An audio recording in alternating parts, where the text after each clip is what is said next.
ഒരു രാഷ്ട്രീയ വിലയിരുത്തലിന്റെ ഇടമാണ്.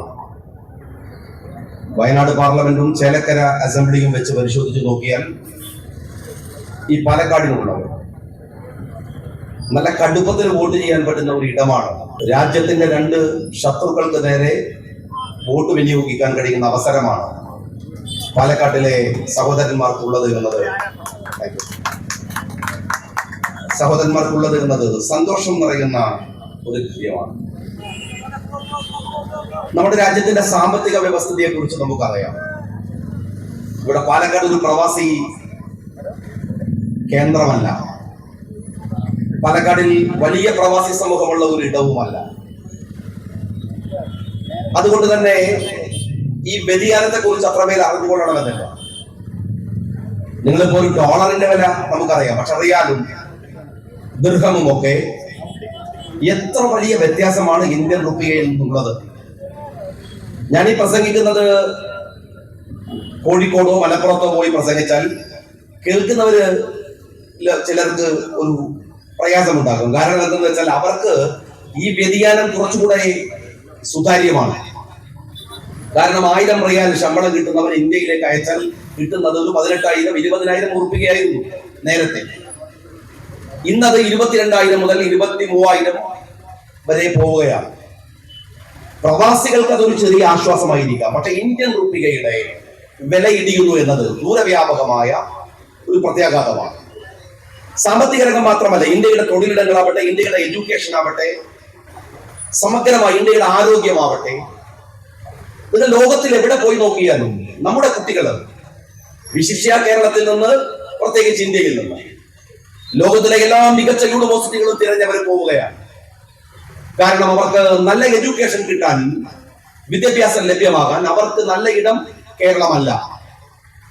ഞാൻ ഈ ഇത്തിരി ദിവസങ്ങൾക്ക് മുമ്പ് കസാഖിസ്ഥാനിൽ ചെന്ന് അവിടെ ഒരു പ്രദേശത്ത് ചെല്ലുമ്പോൾ കുറെ കുട്ടികൾ, മലയാളികൾ, ഞങ്ങൾ അവരുമായി സംസാരിച്ചപ്പോൾ അവർ പറഞ്ഞത്, ഞാൻ ചോദിച്ചു നിങ്ങൾ ഒരുപാട് മലയാളികളുണ്ടോ? അവർ പറഞ്ഞത്, ഒരു കുട്ടി പറഞ്ഞത് അവരുടെ സീനിയർ ബാച്ചില് 80-ലധികം കുട്ടികൾ, ഏകദേശം 140 വിദ്യാർത്ഥികളുള്ള സീനിയർ ബാച്ചിലെ 80-ലധികം കുട്ടികൾ മലയാളികളാണ്. എവിടെയാണ്? കസാഖിസ്ഥാനിൽ. ലോകത്തെല്ലായിടത്തും. എന്തുകൊണ്ടാണ് ഇന്ത്യ പോലെ, ഇന്ത്യയുടെ IIM ആവട്ടെ, ഇന്ത്യയുടെ NIT ആവട്ടെ, ഇന്ത്യയിലെ മികച്ച JNU ആവട്ടെ, ഒരുപക്ഷെ ലോകത്തിലെ എഡ്യൂക്കേഷൻ റേറ്റിംഗിനകത്ത് മികച്ചിരുന്ന വിദ്യാഭ്യാസ സ്ഥാപനങ്ങൾ ഇന്ന് ലോകത്ത് മികച്ച സ്ഥാപനമല്ലാതെയായി മാറിയിരിക്കുന്നു എന്നത് ഗുരുതരമായ പ്രശ്നമാണ്. ആരോഗ്യരംഗം വേറെയാണ്. നമ്മുടെ മുഖ്യമന്ത്രിക്കാവട്ടെ, പ്രധാനമന്ത്രിക്കാവട്ടെ, ഒരു ചെറിയ തലവേദന വന്നാൽ പോലും അവർ ഭരിക്കുന്ന നാട്ടിൽ ചികിത്സിക്കാനുള്ള ആത്മവിശ്വാസമില്ലാത്ത അത്രത്തോളം നാട്ടിന്റെ ആരോഗ്യരംഗം തകർന്നു എന്നത് ഉറപ്പാണ്. എല്ലാം ഇതെന്തുകൊണ്ടാണ്? നമ്മൾ ആലോചിക്കേണ്ടുന്ന ഒരു കാര്യം, എന്തുകൊണ്ടാണ് ഇത്രമേൽ അപകടകരമായ വിധത്തിൽ നമ്മുടെ സാമ്പത്തിക രംഗവും നമ്മളുടെ ഈ പൊതുമേഖല സംവിധാനവും തകർന്നുകൊണ്ടിരിക്കുന്നത്? ഒരൊറ്റ ഉത്തരമാണ്, രാജ്യം ഭരിക്കുന്നവർ ഒരു വിഷണറി ഉണ്ടാവണം, കാഴ്ചപ്പാടുണ്ടാവണം. നാട് എങ്ങനെ പോകണമെന്ന് തീരുമാനിക്കേണ്ടത് അവരാണ്.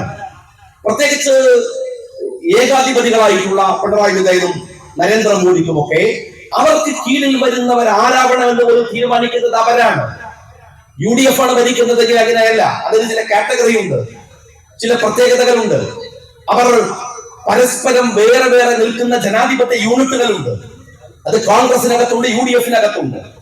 ആ യൂണിറ്റുകളിൽ മികച്ചവരെ അവർക്ക് തെരഞ്ഞെടുക്കാൻ കഴിയും. ഇന്ന ആളുകൾ വേണമെന്ന് പറയാവുന്ന ഒരു ജനാധിപത്യം പൊതുവിൽ രാഷ്ട്രീയത്തിനകത്ത് പോലുമുണ്ട്. അതുകൊണ്ട് മികവുള്ളവരെ തടയപ്പെടുക അത്രമേൽ സുഖകരമായ കാര്യമല്ല. എന്നാൽ സഖാവ് പിണറായി വിജയനെ സംബന്ധിച്ചിടത്തോളം അദ്ദേഹത്തിന്റെ നിയമസഭയിൽ ആര് മന്ത്രിയാവണം അദ്ദേഹം തീരുമാനിക്കും. ഘടക കക്ഷികളിൽ ആര് മന്ത്രിയാവണം അദ്ദേഹം തീരുമാനിക്കും. നരേന്ദ്രമോദിയുടെ മന്ത്രിസഭയിൽ ആര് മന്ത്രിയാവണം നരേന്ദ്രമോദിയും അമിത്ഷായും തീരുമാനിക്കും. ഫലം എന്താണ്? നിങ്ങൾക്കറിയാം, ഇന്ത്യ ഭരിക്കുന്നത് നരേന്ദ്രമോദിയാണ്, കേരളം ഭരിക്കുന്നത് പിണറായി വിജയനാണ്. അതിനപ്പുറത്ത് ആരെ അറിയാം? അതിനപ്പുറത്ത് പാലക്കാട്ടുകാർക്ക് വേണമെങ്കിൽ ഒരു MP രാജേഷിനെ അറിയാം. എത്ര മന്ത്രിമാരുണ്ട് അതിനകത്ത്? അതിൽ മികച്ചവരാര് അല്ലെങ്കിൽ കൊള്ളാവുന്നവർ കൊള്ളാത്തവരാര് എന്ന് പറയാൻ കഴിയില്ല. ഏകാധിപതികൾ ഭരിച്ചുകൊണ്ടിരിക്കുമ്പോഴുള്ള ഒരു പ്രശ്നമാണ്. അതിനർത്ഥം ഈ ഭരണത്തിന്റെ ഗുണമായാലും അതിന്റെ ദോഷമായാലും അതിലെ ഏറ്റവും വലിയ ഉത്തരവാദികൾ കേന്ദ്രത്തിൽ മോദിയും കേരളത്തിൽ സഖാവ് പിണറായി വിജയനുമാണ്. ഇവരുടെ പാരമ്പര്യം എന്താണ്? ഇപ്പൊ മോദിയെ നിങ്ങൾക്ക് എടുക്കാം. മോദിയുടെ ഒരു പ്രീവിയസ് എക്സ്പീരിയൻസ് എന്താണ്? അദ്ദേഹം ഒരു മികച്ച ഭരണാധികാരിയല്ല. അദ്ദേഹത്തിന്റെ ഭരണാധികാരത്തിന്റെ തെളിവ് ഗുജറാത്താണ്. ആ ഗുജറാത്തിൽ അദ്ദേഹം പ്രതി ചേർക്കപ്പെട്ട കലാപങ്ങൾ ഉണ്ടായിട്ടുണ്ട്. ഗുജറാത്ത് നമുക്കറിയാം, കോൺഗ്രസിന്റെ കയ്യിൽ ഏറ്റവും മികച്ച നിലക്ക് ഒരുപക്ഷെ ഗുജറാത്തിന്റെ ഇൻഫ്രാസ്ട്രക്ചർ അത് ഏറ്റവും മനോഹരമായിരുന്നത്, അവിടുത്തെ കൃഷിയിടങ്ങൾ സമ്പന്നമായിരുന്നത്, അവിടുത്തെ വലിയ ഉരുക്കു ഫാക്ടറികൾ, അവരുടെ വ്യവസായങ്ങൾ അതിശക്തമായി കൊണ്ടുപോയിരുന്നത്. ലോകത്തിന്റെ തന്നെ ശ്രദ്ധ, പ്രത്യേകിച്ച് വിശിഷ്യ ഏഷ്യയിൽ ഈ ഉരുക്കു വ്യവസായങ്ങളിലേക്ക്, സ്വർണ്ണക്കനിയുടെ സ്വർണ്ണ വ്യവസായത്തിന്റെ ഏറ്റവും വലിയ കേന്ദ്രം ഗുജറാത്തായിരുന്നു. ആ ഗുജറാത്തിലെ വ്യാവസായിക ഇടങ്ങൾ, അവിടുത്തെ പാടങ്ങൾ റിലയൻസ് അടക്കമുള്ള കമ്പനികൾക്ക് തീരെഴുതി കൊടുക്കുകയും അവരുടെ ആളോഹരി വരുമാനം കുറയുകയും അവിടുത്തെ സ്റ്റേറ്റ് വരുമാനം കൂട്ടുകയും ചെയ്യുന്ന തരത്തിലേക്ക് ജനങ്ങളെ കഷ്ടപ്പെടുത്തുന്ന ഭരണത്തിലേക്ക് ഓടി കൊണ്ടുപോവുകയും മറുഭാഗത്ത് അവിടുത്തെ ഒരു മൈത്രി ഉണ്ടായിരുന്നു. പ്രത്യേകിച്ച് അവിടുത്തെ ബിസിനസ്സുകളിൽ ഹിന്ദുവിന്റെയും മുസ്ലിമിന്റെയും ഒരു പങ്കാളിത്തം ഉണ്ടായിരുന്നു. ഏറ്റവും വലിയ പങ്കാളിത്തം, ഇന്ത്യ മുഴുവൻ വ്യാപരിച്ചു നിൽക്കുന്ന പങ്കാളിത്തം ഉണ്ടായിരുന്നു. അതിനെ തകർക്കാൻ അതിശക്തമായ വർഗീയ കലാപം ഉണ്ടാക്കുകയും ആ കലാപത്തിലെ പ്രതി എന്ന നിലക്കാണ് മോദിയെ ലോകം അറിയുന്നത്. എങ്ങനെയാണ്? ഗുജറാത്ത് കലാപത്തിന്റെ ഭാഗമായിട്ടാണ്. ഇന്ത്യയിലെ ഗുജറാത്തിനെ ഒരു മികച്ച സ്റ്റേറ്റ് ആക്കി ഉയർത്തിയിട്ടല്ല, സാമ്പത്തിക രംഗത്ത് ഗുജറാത്തിനെ ഉയർത്തിക്കൊണ്ടുവന്നിട്ടല്ല, ഗുജറാത്തിലെ ജനങ്ങളുടെ ആളോഹരി വരുമാനം വർദ്ധിപ്പിച്ചു എന്നതിന്റെ പേരിലല്ല. മോദിയെ ലോകം പറയുന്നത് മനുഷ്യനെ പച്ചക്ക് കൊന്നൊടുക്കിയ കലാപത്തിലെ ഒരു ഭരണാധികാരി എന്ന നിലക്കാണ്. അയാളാണ് ഇന്ത്യ ഭരിക്കുന്നത്. നമ്മളുടെ പിണറായി വിജയനെ ലോകം അറിയുന്നത് എങ്ങനെയാണ്? നിങ്ങൾ പരിശോധിച്ചോ. അദ്ദേഹത്തിന്റെ ഗുണ്ടാരാഷ്ട്രീയമൊക്കെ ഉണ്ട്. വി എസ് അച്യുതാനന്ദനെ, ഈ പാലക്കാട് അതിന്റെ സാക്ഷിയല്ലേ. വി എസ് അച്യുതാനന്ദനെ തോൽപ്പിക്കുന്നത് അദ്ദേഹം പാർട്ടിക്കകത്ത് നടത്തിയ യുദ്ധമാണ്. വി എസിനോട് ഒരുപാട് വിയോജിപ്പിച്ച നമുക്കൊക്കെ ഉണ്ട്. ഇത് അസിയാസിനെ പോലെയുള്ള ആളുകളൊക്കെ വേദിയിലിരിക്കുന്നുണ്ട്. ഞങ്ങളൊക്കെ വി എസിനെ എതിർത്തവരാണ്. ഞാൻ മുസ്ലിം യൂത്ത് ലീഗിന്റെ സംസ്ഥാന പ്രസിഡന്റ് ഉണ്ടാകുമ്പോ വി എസുമായുള്ള സമരങ്ങളിൽ ഒരുപാട് കേസുകൾ ഉണ്ടായിട്ടുണ്ട്, നിശ്ചിതമായി എതിർത്തിട്ടുണ്ട്. പക്ഷെ ഒരിക്കൽ പോലും വി എസ് അച്യുതാനന്ദൻ ഒരു അഴിമതിക്കാരനാണ് എന്ന് ഞങ്ങൾ ആരും പറഞ്ഞിട്ടില്ല. അങ്ങനെ പറയേണ്ട ഘട്ടം വി എസ് ഉണ്ടാക്കിയിട്ടില്ല. വി എസ് ഒരു കമ്മ്യൂണിസ്റ്റ് ആണ്. അതുകൊണ്ട് ഒരുപാട് കമ്മ്യൂണിസ്റ്റ് നിലപാടുകൾ വി എസ് എതിർത്തിട്ടുണ്ട്. അയാൾ ഒരു പിന്തിരിപ്പനാണ്. എല്ലാം പറയാം. പക്ഷേ അയാൾ അഴിമതിക്കാരനാണെന്ന് ഞങ്ങൾ പറഞ്ഞിട്ടില്ല. നിങ്ങൾ ഓർക്കണം, സ്വന്തം മകന്റെ പേരിൽ വി എസിന്റെ മകന്റെ പേരിൽ ഒരു ആരോപണം ഉണ്ടായി. ഈ ആരോപണം ഉണ്ടാക്കുന്ന സമയത്ത് 14 പേജ് അദ്ദേഹം CBIക്ക് കൈവിറക്കാതെ എഴുതി, എന്റെ മകനെ കുറിച്ച് അന്വേഷിക്കണം. ആ വി എസിനെ സ്വന്തം പാർട്ടിക്കകത്ത് ഗ്രൂപ്പ് ഉണ്ടാക്കി തോൽപ്പിച്ചാണ് സഖാവ് പിണറായി വിജയൻ CPMന്റെ രാഷ്ട്രീയ അമരത്ത് വരുന്നത്. അത് അദ്ദേഹത്തിന്റെ പാർട്ടിയിലെ എക്സ്പീരിയൻസ് ആണ്. എന്നാൽ അദ്ദേഹത്തിന്റെ അഡ്മിനിസ്ട്രേഷൻ രംഗത്തെ എക്സ്പീരിയൻസ് എന്താണ്? അദ്ദേഹം നേരത്തെ ഒരു മികച്ച പഞ്ചായത്ത് പ്രസിഡന്റ് ആയിരുന്നോ? ഇല്ല. മികച്ച ജില്ലാ പഞ്ചായത്ത് പ്രസിഡന്റ് ആയിരുന്നോ? ഇല്ല. എന്നാൽ അദ്ദേഹത്തിന് ഒരു പ്രീവിയസ് എക്സ്പീരിയൻസ് ഉണ്ട്. ഏതാണത്? അദ്ദേഹം കേരളത്തിന്റെ വിദ്യുത് ശക്തി മന്ത്രിയാണ് ആയിരുന്നു. ആ വിദ്യുത് ശക്തി മന്ത്രി ആയതിന്റെ പേരിൽ മലയാളം എങ്ങനെയാണ് ഇദ്ദേഹത്തെ ഓർമ്മിക്കുന്നത്? നിങ്ങൾ പരിശോധിക്കും. കേരളത്തിൽ വിദ്യുത് ശക്തിയുടെ ചാർജ് കുറച്ചു കൊടുത്ത മന്ത്രി എന്ന നിലക്കാണോ? കേരളത്തിൽ ഏറ്റവും കൂടുതൽ വിദ്യുത് ശക്തി ഉൽപ്പാദിപ്പിച്ച മന്ത്രി എന്ന നിലക്കാണോ? അല്ല. കേരളം കണ്ട ഏറ്റവും വലിയ അഴിമതി, ലാബിലെ കോടികൾ അടിച്ചു മാറ്റിയ ഒരു മന്ത്രി എന്ന നിലക്കാണ് സഖാവ് പിണറായി വിജയന്റെ പ്രീവിയസ് എക്സ്പീരിയൻസ്. അയാൾക്കില്ല. എന്നിട്ട് അയാൾ നേരെ വരുന്നത് വി എസിനെ ചവിട്ടി അടച്ചൊതുക്കി മുഖ്യമന്ത്രി പദത്തിലേക്കാണ്. വന്ന ഉടനെ ചെയ്യുന്ന ചില പണികളുണ്ട്. എന്താണ് വന്ന ഉടനെ അദ്ദേഹം ചെയ്തത്? നേരെ സഖാവ് പിണറായി വിജയൻ ചെയ്തത് തന്റെ ഭരണത്തിനകത്ത് എങ്ങനെ തന്റെ പരിചയ സമ്പന്നമായ അഴിമതി നടപ്പിലാക്കാൻ അല്ലെങ്കിൽ ഗംഭീരമായി കൊണ്ടുപോകാൻ കഴിയും എന്ന് പരിശോധിക്കാനാണ് അദ്ദേഹം തന്റെ സമയം ചെലവഴിക്കുന്നത്. അതിനുവേണ്ടി അദ്ദേഹത്തിന്റെ ഓഫീസ് ശിവശങ്കരൻ എന്ന് പറയുന്ന ഒരു കള്ളനെ, ഇപ്പോൾ ജയിലിലുള്ള ഒരാളെ അദ്ദേഹത്തിന്റെ ഓഫീസിന്റെ സർവാധികാരിയായി തെരഞ്ഞെടുത്തു. കേരളത്തിൽ ഒരുപാട് IAS ഓഫീസർമാരുണ്ട്, മികച്ച ഉന്നതരായ ഓഫീസർമാരുണ്ട്. അതിൽ ഇയാളെ തന്നെ, ഈ കാട്ടുകള്ളനെ തന്നെ അദ്ദേഹം തെരഞ്ഞെടുത്ത് ഓഫീസിന്റെ ചുമതലയേൽപ്പിച്ചു. അയാൾ വഴി സ്വർണ്ണക്കടത്ത് നടത്തിയത് പിടിക്കപ്പെട്ടു, ജയിലിലാണ്. അയാൾ പോയി, രവീന്ദ്രനെ പോലെയുള്ള ആളുകൾ സപ്പോർട്ടിനുണ്ട്. അയാൾ ജയിലിലേക്ക് പോയി. രണ്ടാമത് തന്നെ ഓഫീസിലേക്ക് കൊണ്ടുവന്നത് ആരെയാണ്? ഒന്ന് പരിശോധിച്ചു നോക്ക്. കേരളത്തിൽ എത്ര CPM നേതാക്കന്മാരുണ്ട്? എത്ര മികച്ച ഓഫീസ് അഡ്മിനിസ്ട്രേറ്റീവ്സ് ഉണ്ട്? ആരെയും കൊണ്ടുവന്നില്ല. എല്ലാ തരത്തിലും കുപ്രസിദ്ധിയുള്ള, ഒരു തരത്തിൽ മാത്രമല്ല, പലതരത്തിൽ പല രീതിയിൽ കുപ്രസിദ്ധിയുള്ള കാട്ടുകള്ളനായ ശശിയെ തന്നെ കൊണ്ടുവന്ന് തന്റെ സെക്രട്ടറിയാക്കി മാറ്റി. എന്തിന്? തന്റെ കക്കൽ തുടരാൻ. ഈ രണ്ട് ഭരണാധികാരികൾക്ക് രാജ്യത്തോടുള്ള ഉത്തരവാദിത്തം എന്താണ്? നിങ്ങൾ പരിശോധിച്ചു നോക്ക്. ഈ നാട്ടിലെ ജനങ്ങൾ രക്ഷപ്പെടാൻ ഇവർ തമ്മിൽ ഉണ്ടാകുന്ന അവിശുദ്ധമായ ഒരു ബാന്ധവമുണ്ട്. ആ ബാന്ധവമാണ് കേരളത്തെയും ഇന്ത്യയെയും ഈ നിലയിലേക്ക് എത്തിക്കുന്നത്. ആ ബാന്ധവത്തിന്റെ രാഷ്ട്രീയം എന്താണ്? സിമ്പിളാണ്, അതെല്ലാവർക്കും അറിയാവുന്ന കാര്യമാണ്. നിങ്ങൾ ഒരു രാഷ്ട്രീയത്തിലെ അഴിമതിക്കാരനാണെങ്കിൽ, നിങ്ങൾക്ക് ചിലരോട് അനാവശ്യമായ കമ്മിറ്റ്മെന്റ് ഉണ്ടെങ്കിൽ, നിങ്ങൾ നിങ്ങളുടെ നട്ടല് വളച്ചേ മതിയാവും. നിങ്ങൾ അഴിമതി നടത്തുന്നുണ്ടെങ്കിൽ, തെറ്റായ വഴിയിൽ പണം സമ്പാദിക്കുന്നുണ്ടെങ്കിൽ, നിങ്ങൾക്ക് ആവശ്യമുള്ള കാര്യങ്ങൾ നിങ്ങൾ ഉണ്ടാക്കിയെടുക്കുന്നുണ്ടെങ്കിൽ, നിങ്ങൾ ഉറപ്പിച്ചോളൂ, നിങ്ങൾക്ക് മറ്റൊരാളുടെ മുമ്പിൽ നട്ടല് വളക്കേണ്ടി വരും. സഖാവ് പിണറായി വിജയന്റെ മുമ്പിലുള്ള ഏറ്റവും വലിയ പ്രശ്നം ഒന്ന് ലാവ്ലിൻ കേസാണ്. ലാവ്ലിൻ കേസിനെ അയാൾക്ക് ഒതുക്കി തീർക്കാൻ 40 തവണയും മാറ്റിവെച്ച് സുപ്രീം കോടതിക്ക് പോലും നാണമുണ്ടാക്കും വിധത്തിൽ അത് മാറ്റിക്കൊടുക്കാൻ മറുഭാഗത്ത് BJP ഉണ്ട്. ഇവർ തമ്മിൽ അവിടെ ഒരു അലയൻസ് ഉണ്ട്. ആ BJPയുടെ പ്രശ്നം എന്താണ്? സംഘപരിവാരത്തിന്റെ പ്രശ്നം എന്താണ്? സംഘപരിവാരത്തിന് വളരെ കൃത്യമായ അജണ്ടയുണ്ട് ഇന്ത്യ രാജ്യത്ത്. അത് ഈ രാജ്യത്തിലെ ഹിന്ദു സഹോദരന്മാരുടെ പ്രതിബദ്ധതയൊന്നും അല്ല. ഈ രാജ്യത്തിലെ ഹിന്ദു സഹോദരൻ, നിങ്ങൾ ഓർത്തു നോക്കൂ, കേരളത്തിൽ മാത്രം ഉണ്ടായ ഒരു രാഷ്ട്രീയ അവിശുദ്ധ ബാന്ധവം ശബരിമല ഇഷ്യൂ. ശബരിമല ഇഷ്യൂവിൽ ഞങ്ങൾ ക്ലിയർ ആയിട്ട് പറഞ്ഞില്ലേ? നിങ്ങൾ എന്താ പറഞ്ഞത്? ഇവിടുത്തെ കമ്മ്യൂണിസ്റ്റുകൾ എന്താ പറഞ്ഞത്? അവിടെ ശബരിമലയിൽ കയറുന്ന ആളുകളുടെ നിയന്ത്രണത്തെ കുറിച്ച് തീരുമാനിക്കേണ്ടത് ശബരിമലയിൽ പോകുന്ന വിശ്വാസികളല്ലേ? പള്ളിയിൽ പോകുന്ന ഞാനാണോ? ചർച്ചിൽ പോകുന്ന അഭിനാണോ? ഞങ്ങൾ ആരുമല്ലല്ലോ. അത് തീരുമാനിക്കേണ്ടത് ഈ രാജ്യത്തിലെ വിശ്വാസികളാണ്. ആ വിശ്വാസികൾക്ക് വ്യത്യസ്തമായ ചില കാഴ്ചപ്പാടുകളുണ്ട്. ഞാൻ ചോദിക്കട്ടെ, ഞാൻ പലപ്പോഴും പറഞ്ഞ കാര്യമാണ്, മുസ്ലിങ്ങൾക്കിടയിൽ ഉള്ള വിശ്വാസങ്ങൾ എന്തെല്ലാം ഉണ്ട്? സാമാന്യ യുക്തിക്ക് ചോദിക്കുന്ന ചോദ്യം ഇതാണ്: 10 വയസ്സുവരെയുള്ള പെണ്ണുങ്ങൾക്ക്, എന്നാൽ 10 വയസ്സുവരെയുള്ള കുട്ടികൾക്ക്, സ്ത്രീകൾ, കുട്ടികൾ, പെൺകുട്ടികൾ, 50 വയസ്സു കഴിഞ്ഞ സ്ത്രീകൾക്ക് ശബരിമലയിൽ വരാം. എന്താണ് ഈ 10നും 50നും ഇടയിൽ സ്ത്രീകൾക്ക് കുഴപ്പമെന്നാണ് ചോദ്യമാണ്. യുക്തിയാണ്. യുക്തി അല്ലെന്ന് ഞങ്ങൾ പറയുന്നില്ല, പക്ഷെ യുക്തിയും വിശ്വാസവും തമ്മിൽ വ്യത്യാസമുണ്ട്.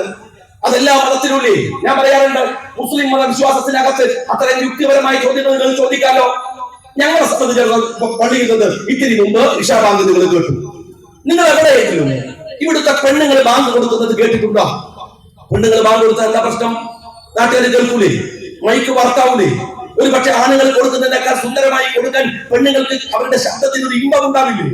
പക്ഷെ ഞങ്ങളുടെ വിശ്വാസം അനുസരിച്ച് അത് പാടില്ല.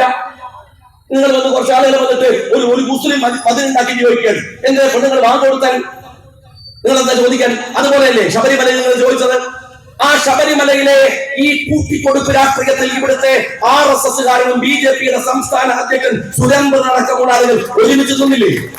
ആ കൂട്ടിക്കൊടുപ്പിന്റെ രാഷ്ട്രീയം എന്താണ്? ആ കൂട്ടിക്കൊടുപ്പിന്റെ ആന്തരികമായ അർത്ഥം എന്താണ്? നിങ്ങൾ തമ്മിലുള്ള അവിശുദ്ധമായ ബാന്ധവങ്ങളിൽ കൊടുക്കൽ വാങ്ങലുകളുണ്ട്. അതുകൊണ്ടല്ലേ കരിപ്പൂർ വിമാനത്താവളത്തിൽ നിന്ന് സ്വർണം പിടിച്ചാൽ അത് രാജ്യദ്രോഹ സ്വർണമാണ്. എന്നാൽ മുഖ്യമന്ത്രിയുടെ ഓഫീസിൽ നിന്ന് മുഖ്യമന്ത്രിയുടെ പ്രൈവറ്റ് സെക്രട്ടറി സ്വർണ്ണക്കടത്തിൽ പോയി 140 കിലോ സ്വർണം അടിച്ചു മാറ്റിയാൽ അത് രാജ്യസ്നേഹ സ്വർണമാണ്. കൊടകരയിൽ BJPയുടെ ഹവാല പിടിച്ചാൽ അത് രാജ്യസ്നേഹ ഹവാലയാണ്. ഇത് കൊണ്ടോട്ടിയിൽ നിന്ന് ഹവാല പിടിച്ചാൽ അത് രാജ്യദ്രോഹ ഹവാലയാണ്. ഇതെന്ത് നിയമമാണോ? ഇതെന്ത് നിയമമാണ്? ഇത് ഏതുതരം രാഷ്ട്രീയമാണ്? ഇവിടെ നിങ്ങൾ പരസ്പരം കളിക്കുന്ന ഈ കൂട്ടുകച്ചവടം ഉണ്ടല്ലോ, ആ കൂട്ടുകച്ചവടം മലയാളിക്ക് അറിയില്ലെന്ന് നിങ്ങൾ വിചാരിക്കരുത്. കാരണം എന്തെന്നാല് ഒരു കാര്യമുണ്ട്, കേരളത്തിൽ BJPക്ക് കാലുകുത്താൻ കഴിയാത്തതിന് ഇവിടുത്തെ മനുഷ്യരുടെ ഒരു കൂട്ടായ്മയുണ്ട്. ഇവിടുത്തെ മൈനോറിറ്റികളെ, ഇവിടുത്തെ മുസ്ലിം, ഇവിടുത്തെ ഹിന്ദു, ഇവിടുത്തെ ക്രിസ്ത്യാനി, അവർ തമ്മിലുള്ള ചില കൊടുക്കൽ, അത് ശ്രീനാരായണ ഗുരുദേവന്റെ, മന്നത്തു പത്മനാഭന്റെ, വക്കം അബ്ദുൽ ഖാദർ മൗലവിയുടെ ഒക്കെ മുന്നേറ്റങ്ങളുടെ ഫലമായി ഉരുത്തിരിഞ്ഞു വന്ന ഒരു രാഷ്ട്രീയ പ്രതിഫലനം കൂടിയാണ്. എല്ലാവരും തമ്മിൽ വളരെ വ്യത്യസ്തമായ ജാതീയ സിസ്റ്റമാണ് ഈഴവന്മാരും നായർ സമൂഹവും തമ്മിലുള്ളത്. പക്ഷെ അവർ തമ്മിൽ ഉണ്ടാകുന്ന ഒരു ഐക്യമുണ്ട്. അത് രാജ്യം എന്ന ഐക്യമാണ്, സമൂഹം എന്ന ഐക്യമാണ്, മനുഷ്യൻ എന്ന ഐക്യമാണ്. ഈ ഐക്യമുകൾ മതങ്ങൾ തമ്മിലൊക്കെ ഉണ്ട്. BJPക്ക് ഇവിടെ കാലുകുത്താൻ കഴിയാതെ പോയത്, BJPക്ക് ഇവിടെ അവരുടെ ഇടം ഉറപ്പിക്കാൻ കഴിയാതെ പോയത് ഈ രാഷ്ട്രീയത്തിനും അതീതമായ മനുഷ്യൻ എന്ന് പറയുന്ന കൂട്ടായ്മയുടെ ഫലമായിട്ടാണ്. എന്നാൽ നിർഭാഗ്യവശാൽ BJP കടന്നു വന്ന ഇടങ്ങളിലൊക്കെ ഈ കൂട്ടായ്മകളിൽ വിള്ളൽ ഉണ്ടാക്കാൻ ശ്രമിച്ചിട്ടുണ്ട്. അത് ശക്തമായതാണ്, ചെറുതല്ല. അവർ തമ്മിൽ ഇപ്പോഴെന്താ പ്രശ്നമാണ് നിങ്ങൾക്കറിയുമോ? ഒരു മൈനോറിറ്റി സ്റ്റേറ്റ് ആണ്, മൈനോറിറ്റി മെജോറിറ്റി ആയ സ്റ്റേറ്റ് ആണ് കേരളം എന്ന് പറയുന്നത്. ഇവിടെ എല്ലാ തെരഞ്ഞെടുപ്പുകളിലും മുസ്ലിം സെന്റിമെന്റ്സിനെ എങ്ങനെ കച്ചവടം ചെയ്യണമെന്ന് മലബാർ കേന്ദ്രീകൃതമായി CPM ഒരു അജണ്ടയുണ്ട്. അതിൽ സദ്ദാം ഹുസൈൻ വരാം, അതിൽ പലരും വരാം. പാലക്കാട് വെടിയേറ്റ് മരിച്ച ചെറിയ ആ പെൺകുട്ടി വരാം. അങ്ങനെയുള്ള നിരവധി കേസുകൾ നിങ്ങൾ എടുക്കും. പക്ഷെ ഇന്ന് കാലം മാറി, അത്തരം സെന്റിമെന്റ്സുകൾ വർക്കൗട്ട് ആവുക പ്രയാസകരമാണ്. കാര്യം എന്താണ്? പണ്ടത്തെ പോലെയല്ല. പണ്ട് ഈ സഖാക്കളോട് റഷ്യയിലേക്ക് നോക്കൂ, അപ്പൊ അവരിങ്ങനെ മേപ്പോട്ട് നോക്കൂ, റഷ്യ ഇവിടെ, അപ്പൊ പിന്നെ പറയുന്നതൊക്കെ വിശ്വസിക്കലാണ്. ഇപ്പോഴത്തെ കുട്ടികളോട് റഷ്യയിലേക്ക് നോക്കൂ എന്ന് പറഞ്ഞാൽ ഉടനെ തന്നെ അവൻ ഗൂഗിൾ എടുത്ത് റഷ്യ എന്താണ് സംഭവിക്കുന്നത്, അപ്പൊ ഒരു സെക്കൻഡോട് പറയും അവിടെ കുഴപ്പമൊന്നുമില്ല, അപ്പം വെറുതെ പറയട്ടെ, അത്രേ ഉള്ളൂ. ഇതൊരു ഒരു ഒരു ട്രാൻസ്പെറന്റ് ആയിട്ടുള്ള ഒരു ലോകമാണ്. അപ്പൊ ഇവിടെ ഈ പഴയ വിളവുകൾ നടക്കൂല.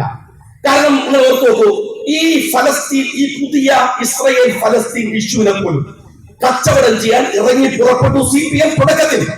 അത് ഫലവത്തായില്ല. ഇപ്പോൾ നടക്കുന്നത് RSS വരച്ചു കൊടുത്ത രാഷ്ട്രീയ അജണ്ടയാണ്. എങ്ങനെ മുസ്ലിങ്ങളെ, എങ്ങനെ ക്രിസ്ത്യാനികളെ തമ്മിൽ തല്ലിക്കാം, അതിനിടയിൽ ഹിന്ദു കമ്മ്യൂണിറ്റിയുമായി ഇവരെ എങ്ങനെ അകറ്റിയെടുക്കാം. ഈ ഗൂഢാലോചന ഇവിടുത്തെ സംഘപരിവാരത്തിന്റെ ഗൂഢാലോചനയാണ്. ഞാൻ പലയിടത്തും പറഞ്ഞു, ഡീപ് സ്റ്റേറ്റ് പ്രോജക്ട് എന്ന് നിങ്ങൾ ഒന്ന് ഗൂഗിൾ എടുത്ത് സെർച്ച് ചെയ്യുക. എന്താണത്? ഈ അജണ്ട എവിടെയാണ്? നിങ്ങൾ അതിശയമൊന്നും പറയരുത്. നിങ്ങൾ പാലക്കാട്ടുകാർ ഭയങ്കരമാണ്, സെക്യുലർ ആയിട്ട് നിങ്ങൾ നിർത്താൻ പറ്റും, കേരളം നമ്മളൊക്കെ ഭയങ്കര മിടുക്കന്മാരാണ് എന്നൊക്കെ നമ്മൾ പറയുന്നില്ലേ? ഇതേ പെർസെന്റേജ് ആണ് ആസാമിലുള്ളത്. ആസാം ഭരിക്കുന്നത് BJP ആണ്. എങ്ങനെ സാധ്യമാകും? നിങ്ങൾ ആ വോട്ടിംഗ് കണക്കൊന്നും എന്നെ ബോധ്യപ്പെടുത്തുവോ? എന്നെ നിങ്ങൾക്ക് ബോധ്യപ്പെടുത്തും, നിങ്ങൾക്ക് സ്വയം ബോധ്യപ്പെടുവോ എങ്ങനെയാണ് ആസാം RSS ഭരിക്കുന്നത്? ആ തന്ത്രം കേരളത്തിലുണ്ട്. അതിനിടയിൽ ചെറിയ ആളുകൾ മാത്രമല്ല, വലിയ വലിയ കക്ഷികൾ അതിനിടയിൽ ഇടം തേടി അവർക്കാകാവുന്ന തരത്തിൽ ഈ ഡീപ് സ്റ്റേറ്റ് പ്രോജക്റ്റുകൾ കേരളക്കരയിൽ നടപ്പിൽ വരുത്തുന്നുണ്ട്. അതിന്റെ തുടക്കക്കാരറിയോ നിങ്ങള്? ഒന്ന് ബെഹ്റയാണ്, ഒന്ന് പാലക്കാട് ഫെയിം ആയിട്ടുള്ള രമൺ ശ്രീവാസ്തവയാണ്, മറ്റൊന്ന് അജിത്താണ്, മറ്റൊന്ന് സുജിത് ദാസ് ആണ്. ഈ 4 പോലീസ് ഓഫീസർമാർ വളരെ കൃത്യമായി ഡീപ് സ്റ്റേറ്റ് പ്രൊജക്ടിന് ലീഡർഷിപ്പ് കൊടുത്തു. രണ്ടാമത് ഒന്ന് മുഖ്യമന്ത്രിയാണ്, മറ്റൊന്ന് EP ജയരാജനാണ്, മറ്റൊന്ന് MV ഗോവിന്ദനാണ്. തീരുന്നില്ല. ഞാനിതൊരു ഇലക്ഷൻ പ്രസംഗമാണ്. നിങ്ങൾക്ക് വേണമെങ്കിൽ ഇതിനെതിരെ ഇത് വിഷ്വലൈസ് ചെയ്യുന്നതാണ്, എനിക്കറിയാം. ഞാൻ ചോദിക്കട്ടെ, പട്ടുമെങ്കിൽ നിങ്ങൾ തെളിയിക്ക്. മറുഭാഗത്ത് ഗോപാലൻകുട്ടി മാഷ്, സേതുമാധവൻ, കുമ്മനം രാജശേഖരൻ, ഈ 6 പേർ CPM-ലെ ത്രയത്രവും BJP-യിലെ ത്രയത്രവും കൂടെ ഒരുമിച്ചിരുന്നാണ് കേരളക്കരയിൽ ഒരുമിച്ചിരുന്ന്. ശ്രദ്ധിക്കുക, നിങ്ങൾക്ക് ന്യായം പറയാൻ പലതും ഉണ്ടാകും. നിങ്ങൾ കേരളം മുഴുവൻ ഞാൻ പ്രസംഗിച്ചിട്ടുണ്ട്. നിങ്ങൾ നിഷേധിക്കും, എങ്ങനെ ഇരുന്നില്ല? നിങ്ങൾ ഇരുന്നല്ലോ. എന്താ അജണ്ട? ആ പോലീസ് ഓഫീസർമാരെ കൊണ്ടുവന്ന് നിങ്ങൾ ഈ പ്രോജക്ട് നടപ്പിലാക്കി. ഏതുപോലെ എന്നറിയുമോ നിങ്ങൾ? ഏഷ്യയിൽ അമേരിക്ക അവരുടെ താവളമാക്കി ചില ഇടങ്ങൾ എടുക്കാറുണ്ട്. ഇപ്പോ ചില ഗൾഫ് രാജ്യങ്ങളില് ഒരു ഇൻസെക്യൂരിറ്റി അവർക്ക് ഫീൽ ചെയ്താൽ ഉടനെ അവിടെ വന്ന് അമേരിക്കയുടെ ഒരു താവളം ഉണ്ടാക്കും. എന്തിനാണെന്ന് അറിയും? നമ്മൾ വിചാരിക്കും അത് സൗദിയെ രക്ഷപ്പെടുത്താനാണ്, അല്ലെങ്കിൽ കുവൈറ്റിനെ, അല്ലെങ്കിൽ എന്താണ് ഖത്തറിനെ അല്ല. അമേരിക്കയും ഏഷ്യയും തമ്മിലുള്ള ദൂര വ്യത്യാസം അറിയാലോ. 18 മണിക്കൂർ നമ്മൾ യാത്ര ചെയ്തു വേണം ഒരു കപ്പൽ, ഒരു യുദ്ധവിമാനം ഇവിടെ എത്താൻ. എന്നാൽ അവരുടെ യുദ്ധവിമാനങ്ങളുടെ അവർക്ക് ഒരു ആക്രമണത്തിന്റെ സകലമായ സജ്ജീകരണങ്ങളും ഏഷ്യയിലെ രാജ്യങ്ങളിൽ സജ്ജമാക്കി വെക്കും. അതുപോലെ സൗത്ത് ഇന്ത്യയിൽ BJP-ക്ക് കടന്നു വരാനുള്ള ഇടം കർണാടകയിൽ പോലും സാധ്യമായില്ല. കാരണം കർണാടകയിൽ BJP ഒരു തരംഗമാണ്. അത് അടുത്ത തരംഗത്തിന് പോകും. അത് ആളുകളുടെ ഹൃദയത്തിൽ ഡീപ്പായി ഇറങ്ങുന്നതല്ല. നിങ്ങൾ പരിശോധിച്ചു നോക്ക്, എത്രമാത്രം ശക്തമായിരുന്നു കർണാടകയിൽ BJP. കഴിഞ്ഞ തരംഗത്തിൽ കോൺഗ്രസ് BJP-യുടെ അടപടലം കടപടക്കി വിട്ടു. നിങ്ങൾ കണ്ടതല്ലേ കർണാടകയിൽ? എന്നാൽ കേരളത്തിൽ തമിഴ്നാട്ടിൽ അവർക്ക് സ്വാധീനം ഉണ്ടാക്കാനാവില്ല. എന്നാൽ കേരളത്തിൽ അവർ വർഗീയപരമായ ചേരിതിരിവുണ്ടാക്കി മനുഷ്യരുടെ ഹൃദയത്തിനകത്തേക്കാണ് ഇറങ്ങുന്നത്. കർണാടക പോലെ ഒരു കാറ്റിലത്